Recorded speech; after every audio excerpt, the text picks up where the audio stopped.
All right, here we go. Ladies and gentlemen, boys and girls, children of all ages, my name is Jared Curtis, and I am the current pastor of the venue, the high school ministry offered by Southeast Community Church. And I am hanging out with a couple of my friends and partners in crime. What we want you to understand is this isn't a case of one guy and a bunch of adults that just show up and do nothing. But you're going to hear a little bit from people that are involved in teaching, that are involved in the band, that help with sound and lights, that help with personal counsel with the kids, and that are actively involved in group discussion with your high school student. So I want to introduce them to you, and then we'll give you a little bit of insight as to what it is that we share with the students and why we think it's important that you know. So I'm going to start from my right, and you have no idea what that even looks like, but that's okay. And we're going to go around and introduce ourselves. So I'm going to be quiet and hand it off to Laura Curtis. I'm Yolanda Curtis. I'm Jonathan Curtis, and I'm part of the venue band. Matt Davis. I am Preston Hudson, and I'm part of the band. My name's Charlie Bordelon. I'm a youth leader at the venue. Thanks for letting your children come hang out with us.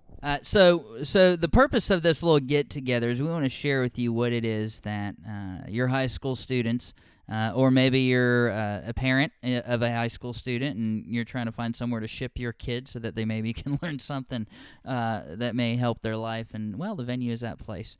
Because the voices of the people that you just recently heard, they're all really jacked up, but by the grace of God, they have something to offer, and they're going to love your kid. Now, we were hanging out Monday night, and we started talking about Genesis chapter 3. If you're not familiar with Genesis chapter 3, this is the story of what is called the fall. This is where the serpent makes his way to Eve, and says, hey, and she's like, yeah, and he says, hey, did God really say you can't eat from the trees? And she was like, well, no, he said that we could have from any tree, but except for this one. And he's like, well, surely God's like lying. And she was like, no. And then she said, well, maybe. And then she ate the fruit, and then, well, we all know the story from there, right? She handed it over to Adam. Adam had some. They realized they were naked. They grabbed some leaves and headed for the woods. They hid from God. God showed up. He was like, what's up? They're like, I don't know. And then Adam said it was her fault, and she said it's the snake's fault. And God threw some curses around and then chased them out of the garden. But before doing that, he covered them up with the skin. Now, it's not going to read that way in any Bible that you have. However, that is the gist of the story. So in the setting, we shared this with the kids, and we began to talk about what this could mean to them. And so what I'm going to do now is I'm going to ask the gang if there was anything in particular that stood out in the session. Now, once again, I need to say that it was a question and answer session. It was a group setting to where there would be scripture shared, and the students were given the opportunity to ask questions. So was there any questions that stood out to you, questions or comments, guys, that really sticks out in your mind this evening? I think when I asked the question about how was God walking through the garden, I thought it was really cool how he was as interested as he was, especially in knowing he knows a lot about the Bible for being a high schooler. It was cool to see him ask a lot of questions about it and want to have an explanation. It was cool to be able to answer those questions for him. You could tell it seemed like he was going to go home and read his Bible. He seemed interested in the Bible. I like the question where one of the students asked, it goes along with the question about God and how he was walking around. And some said that it was Jesus. One of the students said, well, it couldn't have been Jesus because Jesus wasn't born yet. And so we got on the whole discussion about who that was walking around in the garden, if Jesus was actually or if the Son of God was actually walking around in the garden. I don't know about everybody else, but I learned a lot from these questions. I liked I liked the fact that they were it was a couple of the students giggling said, so they didn't know they were naked, and how that it was explained about the fall. and what it meant to be in communion with God, and then not have that. Whenever you're put in a position where you revisit a story that is brought to us by God, right, through His Word, that it forces us to look at it and kind of dissect it. It's easy to fall into the, well, here's the packaged church answer. But anybody that wants to pour into somebody else's life, we rework it. We rework it. And like Charlie was saying, I'm one of those too, that I've spent my entire life, I've heard the Adam and Eve story enough for everybody. However, because we do want to help spark an interest in God, I mean, of course, God's got to draw them to Him, but we want to be a part of that. And so we rework that story, and I think the more that we go over it, it's one of those situations where it can never be too much, and I think that we saw a little bit of that benefit last night. Yeah, I feel like I learned, and I've heard that, just like I said, I heard that story a million times, but just discussing it, learning from the guy that seemed like he was 10 years younger than me, 12 years younger than me, learning from the people that didn't even know the story, just from the questions they asked and the answers that they got. I think you're exactly right. You can never hear the same story out of the Bible too many times. Yeah. I've heard it so much that sometimes I feel like I'm desensitized to it, and I hate that. And take it for granted the little things that they thought to question, like walking in the garden. Oh, we were naked, or they were naked and realized it. That's because I just go on, read it and just, da-da-da-da-da. And so it's pretty neat to get their perspective and be challenged. I think even some of them that knew the story might not have. I heard someone say, I never realized that Adam was standing there the whole time. It was cool to, I don't know, maybe I even never thought about that too much, that Adam was there the whole time. He was standing beside her. He probably could have spoke up. Everything. The blame is always put on the woman. You always hear that it's all Eve's fault. Adam was standing there the whole time. Well, and then when you look at the curse that was handed out, whose curse was more widespread, right? You saw an entire species in the serpent be cursed. Because of Eve's decision, women were cursed. Because of Adam's decision, the entire land was cursed. So anybody that ever tried to work it, live from it, I mean, this affected the animals, right? The birds, man, woman, child. This affected everybody. Because of Adam's decision, the entire landscape changed. And so I think that was something that was interesting for them to get, as well as to be able to show a picture of God's wrath, but at the same time, His perfect mercy and judgment. And I think that it was talked about in a way that was easy to at least store away and think about.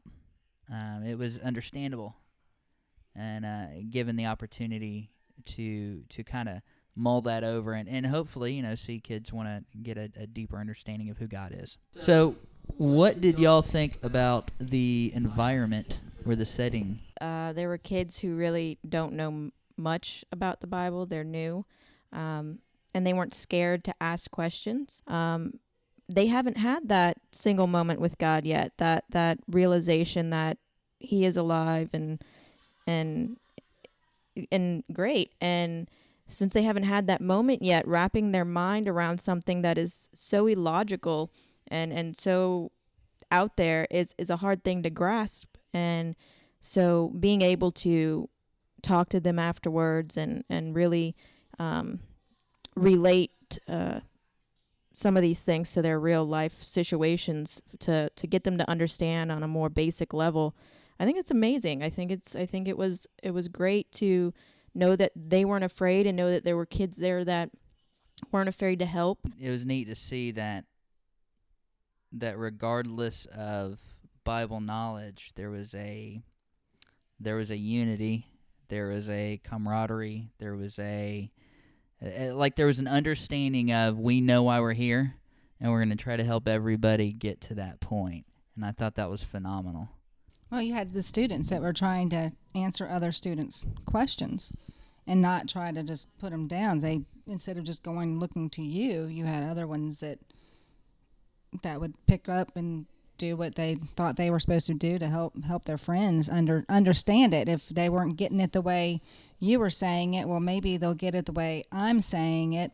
And so I thought that was neat that they could just jump in and I think the way it was set up gave them more of an opportunity to feel comfortable asking those questions, because the ones that did grow up going to church, typically you don't, in the middle of a sermon or message, you don't ask questions. And the ones that hadn't grown up like that were already comfortable just blurting out in the middle of the teaching and asking questions. And so I think that this way, the ones that maybe were not okay with doing that, now they're like, okay, we can do this. And Almost like we gave them a voice, so Right. so they could participate in helping out.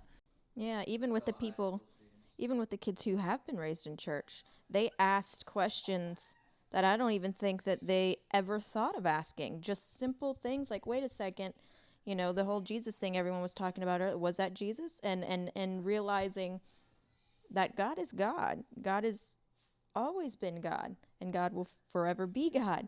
And even though Jesus was the physical manifestation of God, that doesn't mean he wasn't around before then. So, Right, as a matter of fact, the Bible does tell us that everything was created through him. So he was there because he is the Word of God. I think Laura had it just right there with this. You asked about the setting and the environment. The setting was perfect. I think they got way more out of that than having you up there standing up there talking. I think they remember more. Thanks. Every week you would I say, appreciate that. well, and I don't mean I'm anything just about it. playing. Every week you'd say, what did I talk about last week? And a lot of them will have a dumbfounded face. I promise you, when you ask them this Monday, what did we talk about? Every one of them know.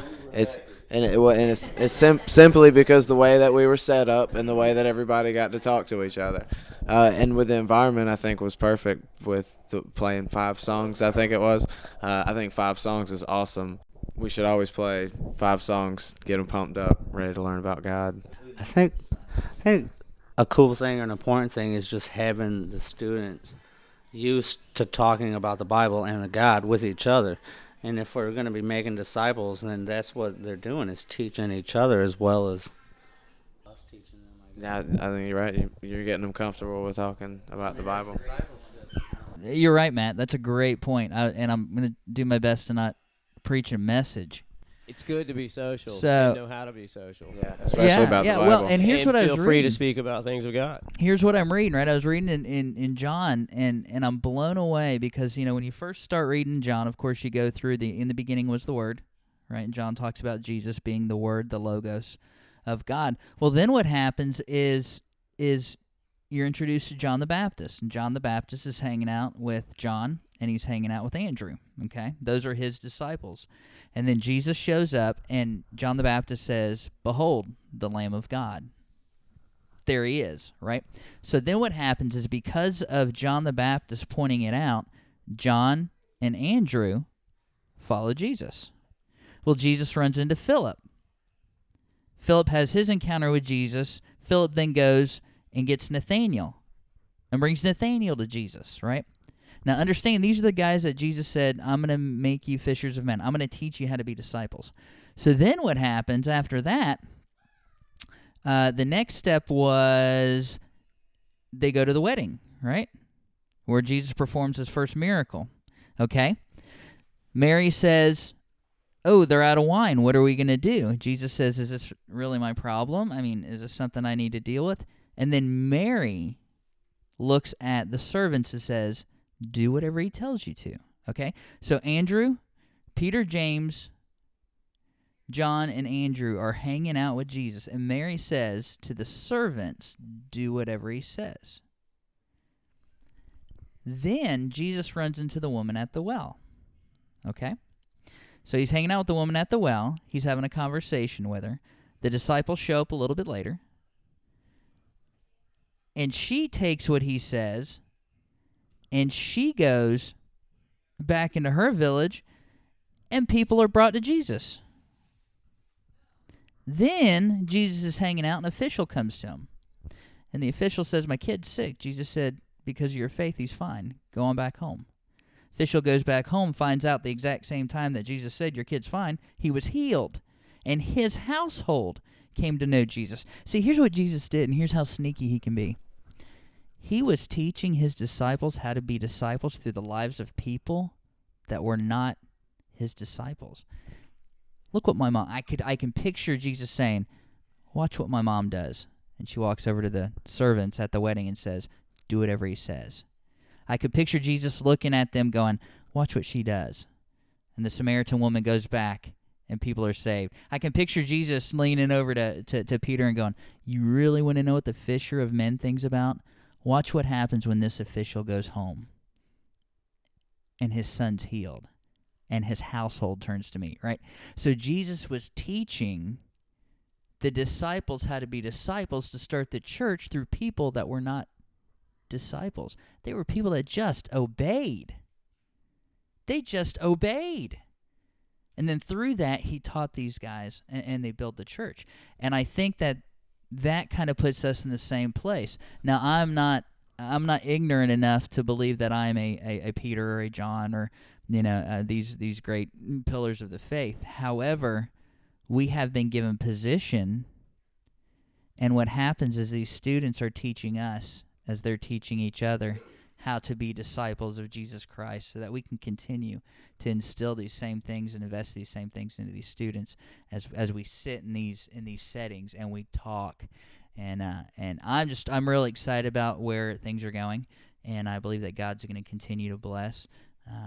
And I hope that more people get to check out what that's all about and be impacted as well. Is there anything that you guys would like to add? Yeah, this is just one story. We got 9 people that we're talking about in the book of in the book of Genesis, and so much came out this past week. The setting, like you said, the environment. We got to know these kids better just from hearing them talk and hearing them explain. I know more about them now than I did before. I'm just so excited to see what happens as we move on through Genesis and we get to talk about these other key people, because it's just going to grow, and I think this group is going to grow tighter, not only us as leaders, but the students as well.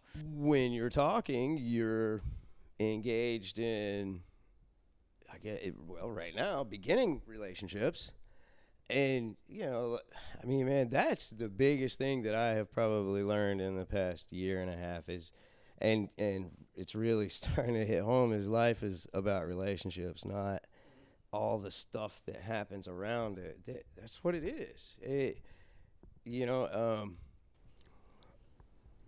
Love the Lord your God and your neighbor as yourself. I mean, it's relationships.